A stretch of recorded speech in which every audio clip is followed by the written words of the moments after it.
ওকে, এতক্ষণ মহারাজজি নির্বিকল্প সমাধির উপরে বললেন এবং রসাস্বাদনের বিষয়েও বললেন। এখানে মনে একটা সংশয় জাগতে পারে, নির্বিকল্পে কোনো আস্বাদন কর্তা থাকেন না, কারণ অহংকার পূর্ণরূপে শান্ত হয়ে যায়। তাহলে যখন রস আস্বাদনের ব্যাপারটা আসছে, আস্বাদনটা কে করছে? নিশ্চয়ই কোনো কর্তা আছে সেখানে, যিনি আস্বাদন করছেন বা ইচ্ছা আছে তার। তাহলে তো একই ভাব, যেটা গীতাতে বলা হচ্ছে যে কন্টিনিউ 24 ঘন্টা একভাবে তার চৈতন্য সত্তার সঙ্গে অবস্থান আছে। সেই ক্ষেত্রে রসাস্বাদনের যে প্রক্রিয়াগুলো আছে বা যিনি অনুভব করছেন, তিনি তো আলাদা, আর রসটা আলাদা হচ্ছে। এখানে রসটা পরমাত্মার তত্ত্ব, সচ্চিদানন্দ তত্ত্ব, আর যিনি আস্বাদন করছেন তিনি আলাদা। এটা একটা ভ্রম উৎপন্ন হয়, কিন্তু মহারাজজি অবশ্যই এর উপরেও কথা রাখবেন। সাধক আমরা যারা আছি তাদের সবাইকে একটা পূর্ণ সমাধান দেওয়ার চেষ্টা করবেন, কারণ যেহেতু সাধক হিসাবে আমরা আছি, আমাদের একটা সংখ্যা থেকে থাকে। এর উপর মহারাজজি অবশ্যই আমাদেরকে কিছু বলার কৃপা করবেন। জয় গুরু।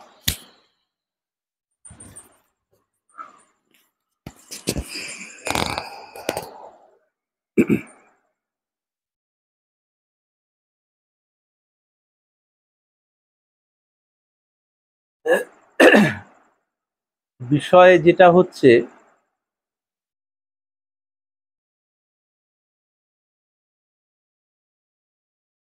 খুব প্রাসঙ্গিক, এটা যেটা বললেন খুবই প্রাসঙ্গিক বিষয়, এবং এই প্রশ্নগুলো উঠে আসে কি কোথা থেকে? এগুলো অদ্বৈত সিদ্ধান্ত থেকে উঠে আসে প্রশ্নগুলো।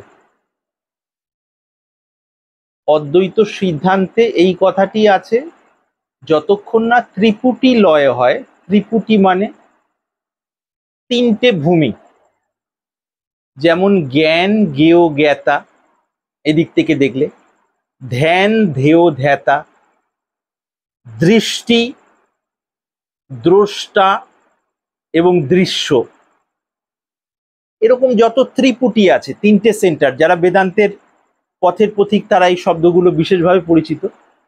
এই ত্রিপুটি যতক্ষণ লয় না হচ্ছে, এক রস না হচ্ছে, ততক্ষণ পর্যন্ত ভ্রান্তি আছে বা দ্বৈত আছে। দ্বৈতই নামান্তরে ভ্রান্তি, এই হলো অদ্বৈত সিদ্ধান্ত। আর সেই সিদ্ধান্তের জায়গা থেকে ওই বক্তব্যগুলো বিষয়ে যে জিজ্ঞাসা বা সংশয় হলো, তার সাপেক্ষে কিছু কথা। মজার ব্যাপারটা কিরকম, সিদ্ধান্ত সিদ্ধান্ত একটা জায়গা, তাহলে সোজাসুজি উত্তর হলো এইটা, নির্বিকল্প সমাধি অবস্থা ছাড়া কোনো সময়ই অহংকার সম্পূর্ণরূপে গলে যায় না যতক্ষণ শরীর আছে। নির্বিকল্প স্থিতি আর নির্বিকল্প সমাধি, এই দুটোকে পরিষ্কারভাবে বুঝতে হবে। যেমন কোনো একটা মন্ত্র জপ করা হচ্ছে, বা গুরুর কাছ থেকে কোনো একটা সংকেত পাওয়া গেছে, একটা অবস্থা পর্যন্ত পৌঁছানোর পর সেই সংকেতটা ধরে ধীরে ধীরে ধীরে ধীরে বসতে বসতে বৃত্তিগুলো যেমন যেমন শান্ত হতে লাগলো, শেষে বৃত্তি থেকে যায় কোন বৃত্তি? সমস্ত বৃত্তির যেটা মালিক বা কেন্দ্র, সেটা হলো কর্তা ভাব বা অহং চেতনা, বেদান্তের ভাষায় বিশিষ্ট চেতনা। সেটিকে কেন্দ্র করেই অন্যান্য বৃত্তি অর্থাৎ ভাবনাগুলি ওঠে, আবার ডুবে যায়। প্রথমে সেই ভাবনাগুলো আস্তে আস্তে লয় পেতে থাকে দীর্ঘ সময় বসার পরে, তারপর ওই ভাবনাগুলোর মূলে যে কর্তা ভাব সেইটিও লয় পেয়ে যায়। সেইটি লয় পেলে জানাজানি, বোঝাবুঝি, অনুভব করাকরি, এগুলি আর কিছুই থাকে না। তার কারণ কর্তা ভাবের সাপেক্ষেই জানাজানি বোঝাবুঝি বিষয়গুলো হয়। কর্তা ভাবটাও যখন মিশে যায়, আমাদের সুষুপ্তি অবস্থায় অর্থাৎ গভীর নিদ্রায় যে স্থিতিটি হয় সেইটি জাগরণের মধ্যে দিয়ে সেই অবস্থায় প্রবেশ করা হয় আর কি। সুষুপ্তিতে দিনের শেষে আমরা ক্লান্ত হয়ে ঘুমিয়ে পড়ি, স্বপ্ন না থাকলে একটা গভীর অবস্থার মধ্যে চলে যাই, কি যে হয়েছে সেটা আর জানতে পারি না। সকালে উঠে বলি যে সুখে ঘুমিয়েছিলাম বা তৃপ্তিতে ঘুমিয়েছিলাম বা ঘুম থেকে ওঠার পর ভালো লাগছে, এই পর্যন্ত। সেই স্থিতিটা জাগ্রত হয়ে যদি কেউ প্রবিষ্ট হতে পারে, এক্স্যাক্টলি সে মানে একদম ঠিক ভাবে সেইটি হলো সমাধির স্থিতি, মানে অবস্থা আর কি, নির্বিকল্প সমাধির অবস্থা, যে অবস্থায় কর্তা ভাবের এইভাবে জাগরণ থাকে না। এবার জেগে ওঠার পর সেই নির্বিকল্প অবস্থাটার মধ্যে থেকে নির্যাস কি নিয়ে এলো? বুদ্ধি। জেগে ওঠা মানেই কি? বুদ্ধি জেগে উঠলো। বুদ্ধি জেগে উঠলো মানেই তার সঙ্গে সঙ্গে একটা কর্তা ভাব রয়ে আছে, বা বিশিষ্ট অহংভাব বা সীমিত অহংভাব রয়ে আছে। সেই সীমিত অহংভাবকে কেন্দ্র করে তখন স্বাভাবিকভাবে যে যে বিষয়গুলো গৃহীত হয়, সেই গৃহীত হওয়ার ব্যাপারটাই হলো আস্বাদন। অর্থাৎ সমাধি অবস্থা থেকে জেগে ওঠার পর যেহেতু তার ভ্রান্তি চলে গেছে, সেই কারণে সর্বদাই চেতনার আলোতে আলোকিত বুদ্ধিটি ওই স্বরূপেই জেগে আছে। স্বরূপে জেগে আছে, কিন্তু কর্তার রেশ আছে, যদিও সেটা ইদম করে মানে সরিয়ে দেওয়া আমার স্বরূপ থেকে পৃথক সেই হিসেবে, কিন্তু কর্তার রেশ আছে। কর্তার রেশ না থাকলে শরীর চলবে না। আর সেই কর্তার রেশ আছে কোথায়? বুদ্ধির মধ্যেই। সেটাকে কেন্দ্র করে যা যা কিছু জানা যাচ্ছে, টের পাওয়া যাচ্ছে, সেই টের পাওয়া যাওয়াটাকেই আস্বাদন বলা হচ্ছে। তাহলে এখানে নির্যাস কি পাচ্ছি? শরীর, ইন্দ্রিয়, মন, বুদ্ধি এবং কর্তাভাব বিলীন হয়ে বা ভুলে যখন ডুবে যাওয়া হয়, এই হলো নির্বিকল্প সমাধির অবস্থা। জেগে ওঠার পর নির্বিকল্প সমাধির মধ্যে থেকে বুদ্ধিতে এই জাগরণ আসলো যে মানে তখন কি নির্বিকল্প স্থিতি? একটা তো হলো সাক্ষী বোধ, এর পরেও অবস্থা আছে সাক্ষী ছাড়া। তখন সাক্ষী এবং সাক্ষ্য এই ব্যাপারটাও থাকে না আর কি, সমস্ত মিলেমিশে একাকার হয়ে যায়। সেই অবস্থাটাকে বলা হয় যেটা যা সেটা তা। জ্ঞান মার্গের যে সাধারণ শব্দ তাকে বলা হয় জ্ঞান সমাধি বা সহজ সমাধি। তাতেও কর্তা ভাব থাকে, কিন্তু কর্তা ভাবটা খুব সামান্য একটা আস্বাদনের মাধ্যম বা কেন্দ্র হিসেবে থাকে। অর্থাৎ যতক্ষণ শরীর আছে ততক্ষণ কর্তা ভাবের রেশ আছে, কিন্তু স্থূল কর্তা ভাব নয়, যেটা বদ্ধ অবস্থায় থাকে, যার কারণে মানুষ ভেতরে ভেতরে দুঃখ জ্বালা অনুভব করে বা পায়, সেইটি থাকে না। তখন আলোকিত একটা কর্তা ভাব থাকে, খুবই হালকা ভাবে আর কি।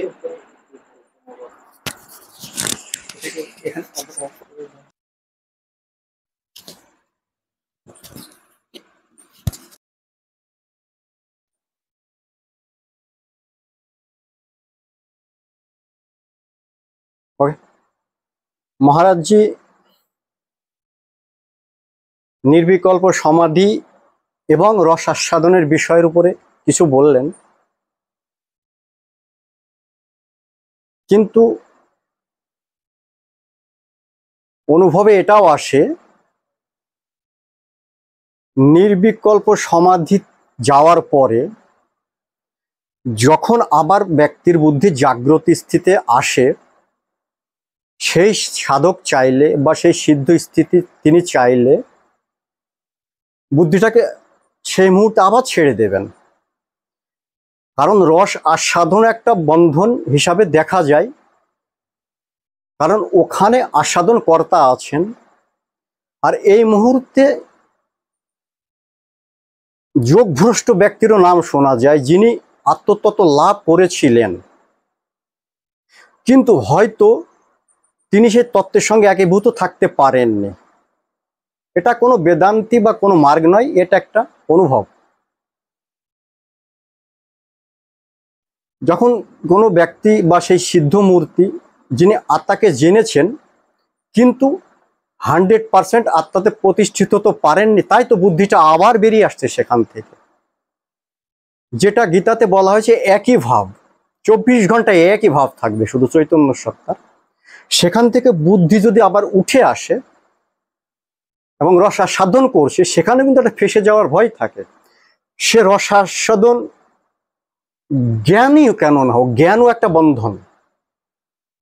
সেখানেও কর্তা ভাব আছে যে আমি গুরু আছি বা জ্ঞান কর্তা আছি, এবং সেখানে অন্য কিছু হতে পারে। কারণ অনেক সাধকের ক্ষেত্রে দেখা গেছে সিদ্ধ স্থিতি প্রাপ্তর পরেও তিনি সেই জায়গায় নিমগ্ন থাকতে পারেননি। সেহেতু গীতার ভাষায় বা অনুভবের যিনি অনুভবকর্তা তিনি এটাকে দেখেছেন, যখন নির্বিকল্প থেকে বুদ্ধি আবার বেরিয়ে আসার চেষ্টা করছে, তিনি কিন্তু সেই থার্ড আই যেখান থেকে বুদ্ধিটা আবার ভিতরে আসার চেষ্টা করছে, তিনি সেটাকে যদি আবার ঢিলা ছেড়ে দিতে পারেন, অর্থাৎ সমস্ত প্রক্রিয়া থার্ড আই বা আজ্ঞাচক্র থেকে অনুষ্ঠিত হয়।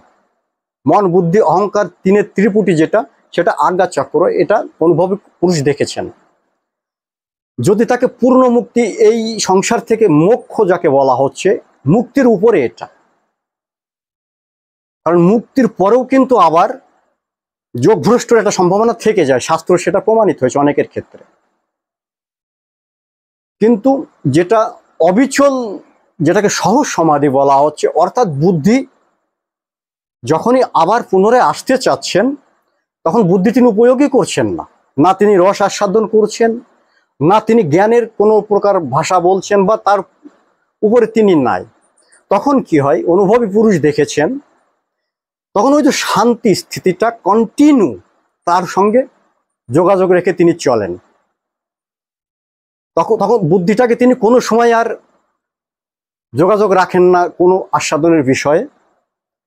এখানে এতটা ত্যাগেরও প্রয়োজন হয় যখন আমরা পূর্ণরূপ এক তত্ত্বের সঙ্গে বিলীন হয়ে যাওয়ার চেষ্টা করি, সেখানে সংসারে আসার আর কোনো জায়গায় থাকবে না। কারণ জ্ঞানীও সংসারে আসেন, তারও সংকল্প থাকে যে জ্ঞানের প্রচার হবে, অনেক শ্রেষ্ঠ পুরুষও থাকেন, কিন্তু তার থেকেও যে অতি শ্রেষ্ঠ একটা জায়গা আছে, পরমাত্মার তত্ত্ব ডাইরেক্ট। ভগবান শ্রীকৃষ্ণ বলেছেন, যিনি প্রকৃত সন্ত, অর্থাৎ যিনি একইভাবে স্থিত, তিনি আমার মুকুটমণি, অর্থাৎ তারও উপরে তিনি সেটাকে বোঝাতে চাচ্ছেন। এই স্থিতিটা অনুভব করতে ভাবে দেখেছেন অনেক ক্ষেত্রে। তো এখানে একটা মনে সংশয় জাগে, যখন নির্বিকল্প সমাধিতে কিছুক্ষণ থাকার পরে আবার বুদ্ধিবৃত্তিটা জেগে উঠছে অহংকার দ্বারা, এবং রস আস্বাদনের দিকে যাচ্ছে, যার যে সাধকের যেমন প্রবৃত্তি আছে সেই দিকে মনটা আবার ধাবিত হচ্ছে, এবং সেই হিসাবে আবার রস নিচ্ছে। তাহলে কি হচ্ছে, যে একই ভাবটা ছিল সেটা তো তখন থাকলো না। এবং এমনও হতে পারে সেই রস আস্বাদনের ভিতরে যখন জাদা নিমগ্ন হতে যাচ্ছে, সেটা আবার বন্ধনের কারণও হতে পারে। এটা দেখা গেছে অনেকের ক্ষেত্রে। তাই মহারাজদের কাছে আমার একটাই নিবেদন, এই বিষয়ের উপর উনি একটু চর্চা রাখবেন, যে রস আস্বাদনের মাধ্যমে আবার যোগভ্রষ্ট হতে পারে কিনা, অথবা যদি না হয় তাহলে গীতাতে যোগভ্রষ্ট শব্দটা কোথা থেকে আসলো, এর উপরে মহারাজজি একটু কৃপা করবেন।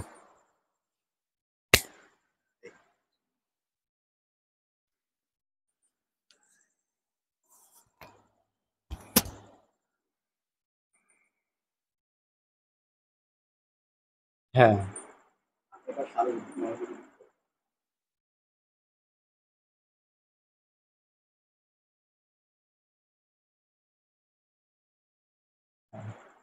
বিষয়গুলো আসলে কিরকম,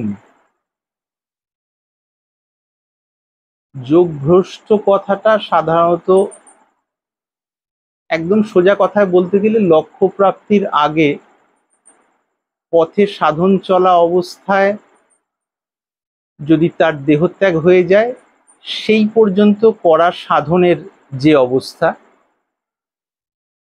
সেই অবস্থাটাকে নিয়ে জীবাত্মা আবার যখন নতুন শরীর ধারণ করে, সেইখান থেকে শুরু হয়। খুব সহজ সরলভাবে বুঝতে গেলে এই অবস্থাটার দিকে খেয়াল রেখে বলা হয়েছে, এক। আর দুই হলো, যদি সত্যি সত্যি নির্বিকল্প স্থিতিটি ঘটে, নির্বিকল্প স্থিতিটি ঘটার পর আসলে ভয়ের আর কোনো কারণ থাকে না। ভয়ের কারণ যদি থাকে, নিয়ন্ত্রণ করা এবং ত্যাগ ভোগের এই বিষয়টা থাকে, তখন বুঝতে হবে নির্বিকল্প স্থিতিটা ভেবে নেওয়া নির্বিকল্প স্থিতি। বারবারই সেই জন্য কিন্তু আমি উদাহরণগুলো কিন্তু খুব জৈবিক স্তরে দিচ্ছি, জৈবিক মানে একদম বাচ্চাদের উদাহরণ দিচ্ছি, কিন্তু কোনো পণ্ডিতের একটা অবস্থা হবে আর তার পাশে একটা 5 বছরের বাচ্চা, কিন্তু সম্পূর্ণ আলাদা হবে। কিন্তু সেই জন্য পরমহংসরা বাচ্চাদের সাথে থেকে তাদের ওই পরমহংসত্বের যে সংস্কার সেটা গলানোর জন্য উদ্দীপনা হিসেবে সেই বাচ্চাদের সঙ্গটাকে কাজে লাগান। এক, টু দ্য পয়েন্ট বলি আর কি, প্রসঙ্গ ধরে, নির্বিকল্প সমাধি থেকে বুদ্ধি উত্থিত হওয়ার পর প্রশ্ন হলো আস্বাদন।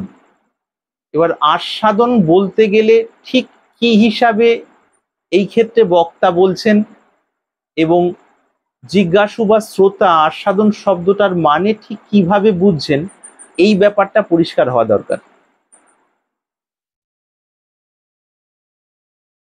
আমরা যে এখানে বসে আছি শরীরধারী হিসেবে 6জন মানুষ, আমরা কি আস্বাদন করছি কোনো কিছুর, বা আস্বাদন করছি না? আমরা সবাই আস্বাদন করছি বিনা চেষ্টায়। ইন্দ্রিয় দ্বারা আস্বাদন করছি, অর্থাৎ হচ্ছে। মন দ্বারা আস্বাদন হচ্ছে, বুদ্ধি দ্বারা আস্বাদন হচ্ছে, এবং বুদ্ধি থেকে নিয়ে এই শরীর পর্যন্ত যত রকম স্তরে স্তরে আস্বাদন হচ্ছে, এই পুরো ব্যাপারটা সার্বিকভাবে চৈতন্য দ্বারা আস্বাদন হচ্ছে। চৈতন্য মানে সামান্য চৈতন্য, যেটা বিনা চেষ্টায় মনের মধ্যে হালকা স্ফুরণ, পরিকল্পনা উঠছে, বিচার বিশ্লেষণের কাটছাট চলছে, আবার এর সাথে এর লিঙ্ক করা হচ্ছে। এই যে সূক্ষ্মাতি সূক্ষ্ম প্রক্রিয়াগুলো চলছে, এই প্রক্রিয়াগুলো চলছে, সেটা কি আমি টের পাচ্ছি না? তার কারণ আমি চৈতন্য স্বরূপ, কাজে সেই চৈতন্যই কিন্তু আস্বাদন করে সবকিছু। এখানে আস্বাদন বলতে চৈতন্যের আস্বাদনের কথা বলা হচ্ছে। স্থূল স্তরে সাধারণ মানুষ বা সাধারণ সাধক যাদের মন স্থূল ভূমিতে, সেই আস্বাদনের কথা কখনো বলা হয়নি। এই আস্বাদন মানে পরমাত্মারই আস্বাদন। প্রত্যেকটা শরীরের মধ্যে থেকে সেই পরমাত্মাই আস্বাদন করছেন। জীব ভাবটার স্থূলত্ব কেটে গেলেই সেই আস্বাদনের দরজাটা খুলে যায়। যদি খোলে তাহলে কি হয়? একটা জলকে যদি প্রচন্ডভাবে নাড়াই, আবার সেই জলটাকে না নাড়াই আধা ঘন্টা, তাহলে এক সময় জলটা খুব চঞ্চল হবে, আবার একটা সময় জলটা স্থির হবে, হবে তো? কিন্তু জল কি তার জলত্ব ছেড়ে দেবে? জলটাকে কি সেই সময় আমি পাথর বলতে বাধ্য হব যে স্থির হয়ে গেলে? স্থির জল বলবো, চঞ্চল জল বলবো, কিন্তু জল জলই। যদি একদম সোজা কথা হলো এইটি, যদি কারো মধ্যে যথার্থ বোধের উদয় হয়, সেই সময় থেকে আর হাজার চেষ্টা করলেও বন্ধন আনা সম্ভব নয়। কিভাবে সম্ভব নয়? তোমাদের মধ্যে কেউ কি ভুলতে পারো যে তোমরা পুরুষ? মাথা যদি রিভলভার ধরা হয়, রিভলভার যিনি ধরে থাকবেন তাকে খুশি করার জন্য হয়তো বলবো আমি আমি নারী, আমি স্ত্রী, কিন্তু বলতে বলতেও জানবো যে ভয়ের জন্য বলছি, প্রাণ বাঁচানোর জন্য। কিন্তু আমি পুরুষ, এই জ্ঞানটা আমার স্বাভাবিক। ওটা কিন্তু আর কোনো শিক্ষা দ্বারাই আমি কাটতে পারবো না, যদি আমার সেন্স ঠিক থাকে। কাজেই শুদ্ধ চৈতন্য ভূমিতে যদি প্রবেশ হয়, সেখান থেকে উত্থান পতনের বিষয়টাই শেষ হয়ে যায়। এক। দ্বিতীয়ত, রইল প্রসঙ্গ জন্ম জন্মান্তরের। শুদ্ধ চৈতন্য ভূমিতে প্রবিষ্ট হলে হাজার জন্ম হোক বা এই জন্মই শেষ হোক, কোনোতেই কিছু যায় আসে না। তার কারণ জন্ম থেকে পালানোর বিষয়টা কার এসছিল? জন্ম মৃত্যুর ভয় থেকে বেরিয়ে এসে ওই কষ্ট থেকে বেরোনোর ভাবটা এসছিল একটা বদ্ধ জীবাত্মার। সেই জীবাত্মার যখন বন্ধনই কেটে গেল, তখন তো সেটা বাগানের শুদ্ধ ফুলের মতো হয়ে রইল। এইটি হলো এই ক্ষেত্রে রহস্য। অবশ্যই।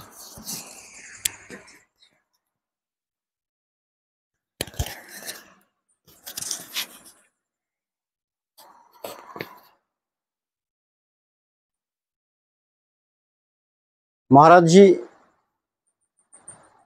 বললেন,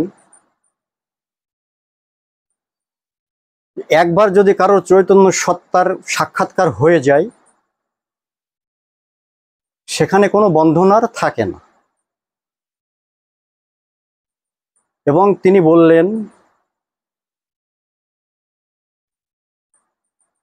যে যোগভ্রষ্ট অর্থাৎ হচ্ছে যিনি যোগে থেকে বা যোগের রাস্তায় চলে, তিনি যোগটা এখনো পাননি। যোগ শব্দের অর্থ হচ্ছে পরমাত্মার সঙ্গে সাক্ষাৎকার। যোগ অর্থাৎ যুক্ত হওয়া। তাহলে যদি যুক্তই আমি না হলাম, তাহলে সেই শব্দটাকে আমি যোগ কেন বলবো? শাস্ত্র তাকে যোগ কেন বলছে? যিনি যুক্ত হয়েছেন তাকে যোগ বলা হচ্ছে। তাহলে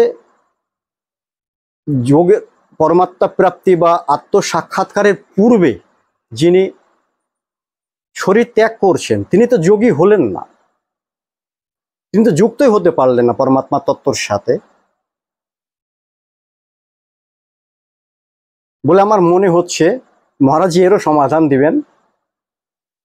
আর দ্বিতীয় যেমন মনের মধ্যে একটা শঙ্কা থাকে যে বুদ্ধির স্তর পর্যন্ত, ইন্দ্রিয় থেকে বুদ্ধি বা অহংকারের স্তর পর্যন্ত বন্ধন আছে।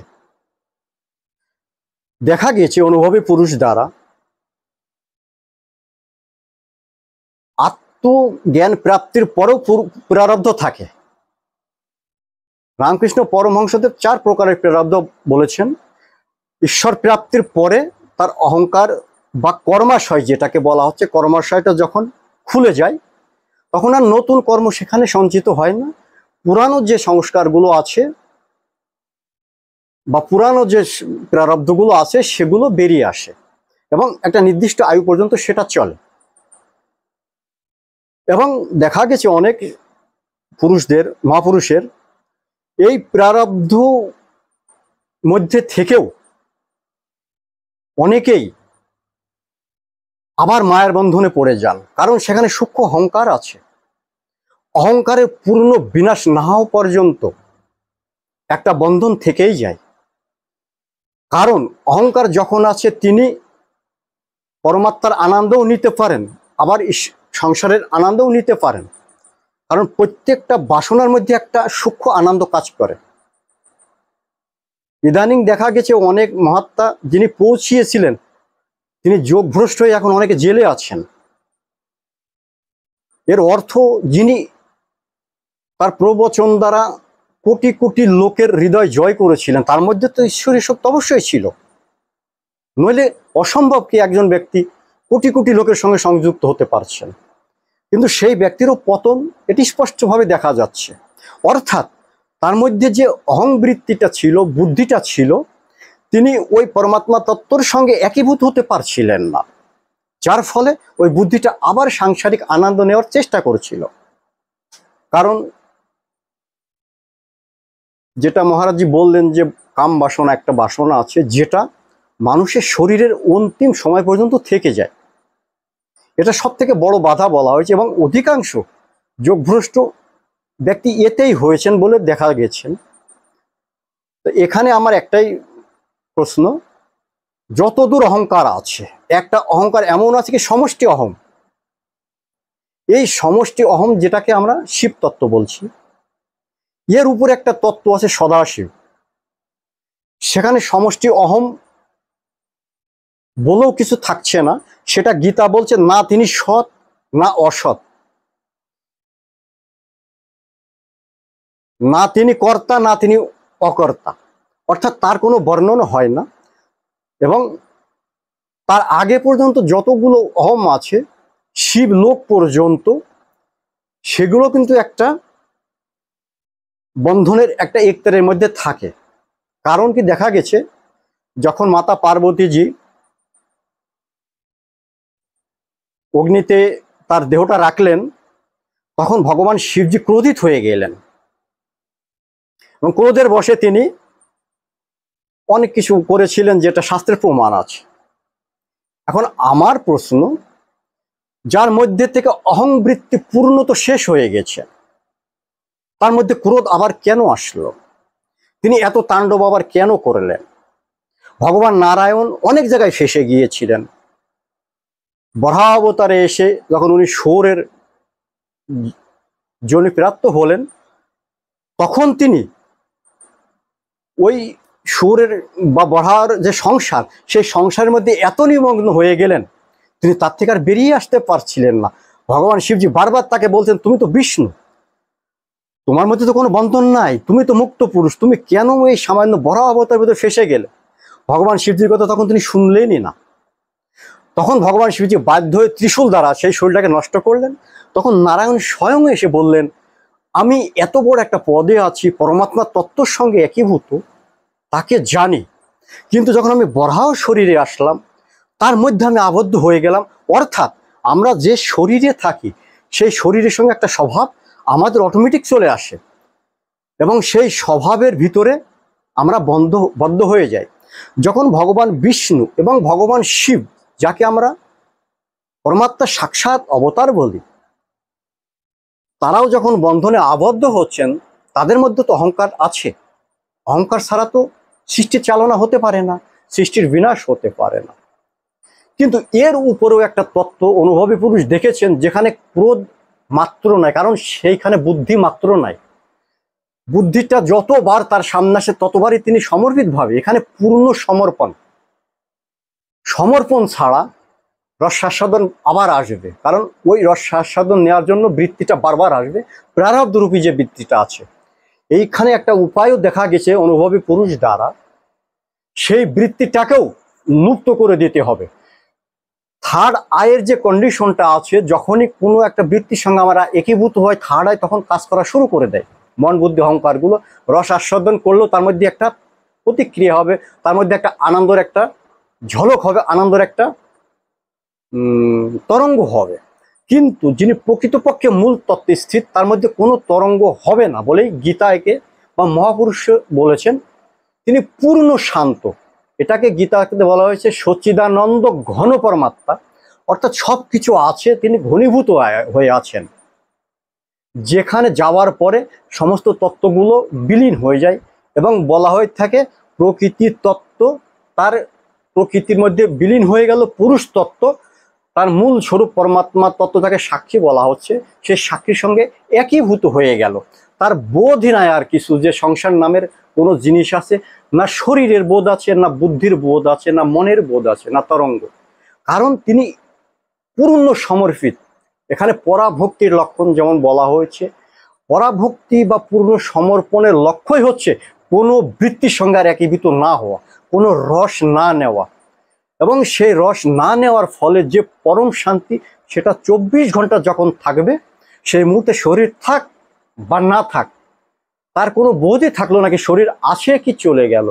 ঠিক যেমন হয়েছিল ঋষভদেব, তার শরীরে কোনো বোধই ছিল না শেষ পর্যন্ত। এভাবে অনেক মহাপুরুষের হয়েছিল। তা এখানে আমি মহারাজের কাছে এটাই জানতে চাইব, গীতার অনুযায়ী বা মহানুভব যিনি আছেন, এখানে আমরা কোনো মত এবং পথে যাব না, এটাকে অনুভবের স্তর দিয়ে আমরা বিশ্লেষণ করব।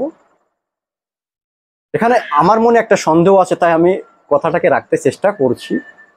বুদ্ধি উঠছে, অহংকার উঠছে, বৃত্তিটাকে ভোগ করছে, সেটা স্বাভাবিক তো, ঠিক আছে, কিন্তু সেটাও যে পূর্ণ মুক্তি, সেখান থেকে যে আমি আর আসবো না ফিরে, সেটাও সম্ভব নয়। কারণ শাস্ত্রে বর্ণিত আছে, মহাপুরুষের বাণী এবং অনুভব, জ্ঞান ও বন্ধন, জ্ঞান অর্থাৎ সূক্ষ্ম অহংকার, সেখানে সমস্ত বন্ধনগুলো তিনি ছিন্ন ভিন্ন করে দিয়েছেন। কিন্তু গুরু রূপে আছেন, আমি গুরু, সেই একটা ভাব তার মধ্যে থাকেন। কিন্তু এর উপরে যে স্টেজটা আরো একটা আছে, অনুভবী পুরুষ দেখেছেন, এই গুরুত্ব ভাবটাকেও নষ্ট করে দেওয়া, শুধু শান্ত শান্ত আর শান্ত, আর কিচ্ছু তার কাছে থাকবে না। এটাকে পরাভক্তি বা পরামুক্তি বলা হচ্ছে। এবং সমর্পণের যে অন্তিম একটা স্থিতি, নিজেকে মৃত ঘোষণা করে দেওয়া, যখন আমি মৃত, সেখানে আমার মধ্যে বুদ্ধি বা অহংকার বা যে বৃত্তিগুলো আছে থার্ড আই যাকে বলা হচ্ছে, সেটাতে কোনো কাজই আর করবে না। সমস্ত বৃত্তিগুলোর মালিক হচ্ছে থার্ড আই, আজ্ঞাচক্র। মন বুদ্ধি অহংকারের যিনি সাক্ষী রূপে সাধনা করেছেন তিনি জানেন, এবং যিনি এটাকে ছাড়ার কৌশল পেয়েছেন, কারণ এটা না ছাড়লে তো আমি আত্মাটাকে পাবোই না। আত্মজ্ঞানের প্রথম এবং সর্বশ্রেষ্ঠ যে বিষয় সেটা হচ্ছে সমর্পণ। ভগবান শ্রীকৃষ্ণ বলেছেন, না কোনো যোগী, না কোনো ধ্যানী, না কোনো জ্ঞানী আমাকে প্রাপ্ত করতে পেরেছেন। যিনি পূর্ণ সমর্পিত তিনি আমার মূল তত্ত্বটাকে জেনেছেন, অর্থাৎ পরমাত্মা তত্ত্বটাকে জেনেছেন। তার আগে একটা তত্ত্ব আছে যেটা হচ্ছে সচ্চিদানন্দ স্বরূপ, অর্থাৎ আনন্দময় কোষের সঙ্গে একটা সংযোগ থাকে, যেটা পূর্ণ মুক্তি নয়, ওটা আত্মার সঙ্গে, আত্মার একদম কাছে থাকে সেটা, যার কারণে ওই আনন্দটা, বৃত্তিটা থাকে আত্মার মধ্যে। বা পরমাত্মার তত্ত্ব, যে আত্মা, যিনি আত্মা তিনিই পরমাত্মা, এটা মহাপুরুষের বচন। যদি আত্মাকে পরমাত্মাই ধরে নেই, পরমাত্মার মধ্যে তো কোনো প্রকারের সংকল্প বিকল্পও নাই, না বুদ্ধিরই কোনো স্টেজ আছে, না তার মধ্যে আনন্দ বৃত্তি যেটা বলা হচ্ছে, যেখানে ভোগ্য একজন ব্যক্তি আছেন বা পদার্থ আছেন, বুদ্ধি তো ভোগ করছে। অতএব এখানে মহারাজের কাছে আমার একটা প্রশ্ন, যতক্ষণ বুদ্ধি আছে ততক্ষণ যোগভ্রষ্ট হওয়ার একটা সম্ভাবনা অবশ্যই থাকবে, কারণ সেখানে অহংকার আছে, তিনি ভোক্তা আছেন। অতএব যেটা আমার সন্দেহ, যেখানে বৃত্তির সঙ্গে তার কানেক্টেড 100% সমাপ্ত হয়ে গেল, সেখানে এক রস, সেখানে আর কোনো বৃত্তি আসার কোনো জায়গায় থাকলো না, সেটাকে সচ্চিদানন্দ ঘন পরমাত্মা বলা হচ্ছে, অর্থাৎ ঘনীভূত হয়ে আছে। যখন নতুন সৃষ্টি আবার উৎপন্ন হবে, তখন পরমাত্মা আবার সেখান থেকে সৃষ্টি করবেন, এবং যারা সেই সচ্চিদানন্দর সঙ্গে আছেন তাকে আবার গুরুরূপে পাঠাবেন, এবং যারা জীবাত্মা আছেন তাদের সেই সেই জায়গায় তাদেরকে অধিষ্ঠিত করবেন, এবং যারা ব্রহ্মা বিষ্ণু মহেশ্বর রূপে সেই অধিকার অর্জন করেছেন অহংকারের সাথে, কারণ ব্রহ্মা বিষ্ণু মহেশ্বরও অহংকারের একটা অংশ, তাদের মধ্যে তো আনন্দ আছে, তাদের মধ্যে ভোক্তাপন আছে, সৃষ্টি উৎপন্ন করছে, কেউ কেউ রক্ষা করছেন, কেউ কেউ নষ্ট করছেন, সেখানেও সেটা আছে। সেই ক্ষেত্রে যদি ব্রহ্মা বিষ্ণু মহেশও কোথাও গিয়ে ফেসে যান, দেখা গেছে শাস্ত্র অনুযায়ী তারাও ফেসে গেছেন বরাহ অবতারে, কেউ কেউ বা যখন সতীর দেহ অবসান হয়েছে তখন, তাহলে যারা সাধারণ বা যারা এই চতুর্থ স্তরে আছে জ্ঞানে, যিনি শুধুমাত্র আত্মসাক্ষাৎকার করছেন, কিন্তু এখন তার সংস্কারগুলো পড়ে আছে, যে সংস্কারগুলো তাকে আবার পিছনের দিকে নিয়ে আসতে পারেন, এবং সাধারণ, কারণ চতুর্থ স্তরে একটা পুলের মতো, পুল অর্থাৎ নদীর ওই পারেও যেতে পারে, আবার নদীর এই পারেও আসতে পারে, কারণ তার কাছে পূর্ব সংস্কার আছে। সে পূর্ব সংস্কারগুলো আবার এই দিকে নিয়ে আসতে পারে, এসে তার যে দাড়িপাল্লাটা ছিল, চতুর্থ স্তম্ভ হচ্ছে দাড়িপাল্লা, সম হয়ে গেল। কিন্তু যখন এই বৃত্তিগুলো আবার কার্য করবে, তখন আবার আমরা পিছের দিকে চলে আসবো কিছুক্ষণের জন্য, আবার যখন বৃত্তিটা ছাড়বো, আবার পাল্লাটা ওই পরমাত্মা তত্ত্বর দিকে, চতুর্থ থেকে পঞ্চম ষষ্ঠ, এটা একটা নিয়ম, এটা সাধন প্রণালী। যাই হোক, ওই ভিতরে ওই দিকে চলে যাবে, ওই সত্তার সাথে একীভূত হবে। এখানে আমার এটাই যে পরম শান্তি যেখানে পূর্ণ নির্বিকার, সেখান থেকে তো আর রিটার্ন আসার কোনো জায়গাই নাই, কারণ বৃত্তিই নাই। কিন্তু আনন্দের সঙ্গে যখন আমরা আছি, সেখানে বৃত্তি আছে, কারণ সেখানে আপ ডাউন হচ্ছে, কখনো বৃত্তিটা চলে যাচ্ছে, কখনো আসছে, কখনো আসছে না, এই প্রকার। অর্থাৎ বৃত্তি যতক্ষণ আছে ততক্ষণ আমরা এটা ধরেই নিতে পারি তার উত্থান পতন আছে, আপস অ্যান্ড ডাউন অবশ্যই আছে। তো এর উপরে মহারাজ যে আমাকে একটু বিস্তার করে এই বিষয়টি অনুভব ব্যক্ত করবেন বলেই প্রার্থনা প্রভুর কাছে।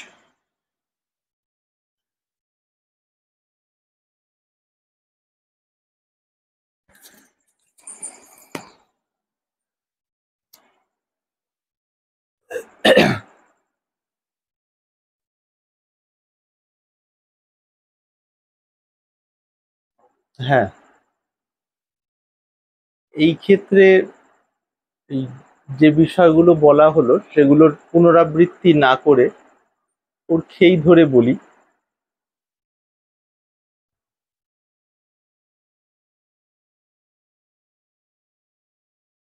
ওই একটি বিষয়, শরীর যতক্ষণ আছে ততক্ষণ কর্তাভাব আছে, সমাধি অবস্থায় কর্তাভাব অনুপস্থিত, দ্বিতীয়ত, আর রইল প্রসঙ্গ উত্থান পতন। উত্থান পতন এই সমস্ত বিষয়গুলো কতগুলো সংস্কার বই, আসলে কিছু নয়।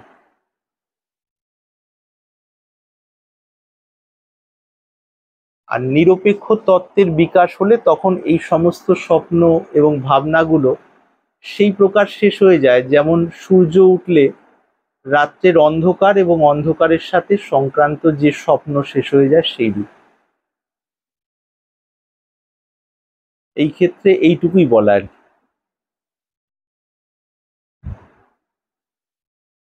এটাকে আরেকবার বলছি, সমাধি অবস্থায় অহংকার নাই, সমাধি থেকে জেগে ওঠার পর গৌণ কর্তাবোধ বা অহংকার থাকে, সেটা সময়ে সময়ে কম বেশি হতে পারে। মন বুদ্ধির সাপেক্ষে যে সংস্কারগুলো, সমস্ত সংস্কারগুলো যখন চৈতন্যের আলোতে আলোকিত হয়ে যায়, স্বাভাবিক নিরপেক্ষ তত্ত্ব প্রকাশিত হয়। সেখান থেকে উত্থান আর পতন এই দুটো শব্দের সেখানে আর কোনো রকম অস্তিত্ব সেভাবে থাকে না যেভাবে আমরা কল্পনা করি। আশা করি এর মধ্যে থেকে যারা যেটা বোঝার সেটা বুঝে নেবেন। এই পর্যন্ত।